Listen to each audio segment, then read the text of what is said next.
плейлист жасау үшін өзіңізге ұнаған видеоны бірінші салып аласыздар. Басқалар басқаша салатын шығар, мен бірақ именно плейлистті соткамен осылай жасаймын. Ноутбукпен де жасауға болады, бірақ ноутбук болмаған жағдайда көп адамдар плейлист соткамен жасау түрін көрсетіп жіберейін. Қазір мынау жасалынып жатыр.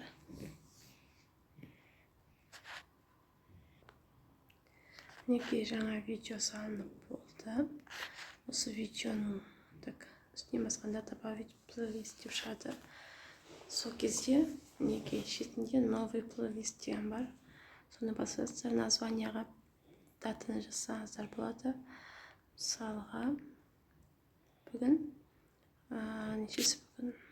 7-сі, 07-11 деп жазсаңыздар болады. Сосын для вас дейді. Для всех қоясыздар, создать дейсіздер. Плейлист ашылды.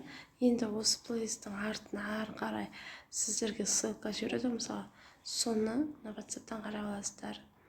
Мысалға, маған кім плейлист жіберді алдында.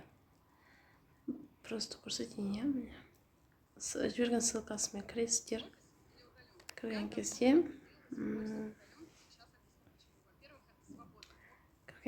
мінекей астында сохранить деген батырма бар, плюс деп тұрады. Сол сохранитті бассаңыздар, қай плейлистке қосқыңыз келеді, сол шығып 07-11-ге қосасыздар.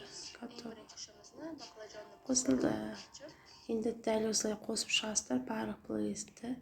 Содан кейін барып біздерге плейлисттің ссылкасын жібересіз ғой группаға, соны көрсетіп жіберейін. Плейлистке кіресіз, мой каналға кіресіз, плейлистке кіресіз, 07-11 деп тұр міне. Екі рет қосылып кетіп тұр міне.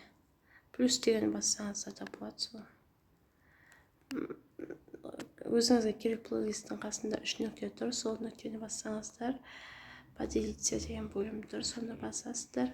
Копировать ссылка болады, болмаса WhatsApp-қа кіріп группаға жіберсеңіздер де болады осылай.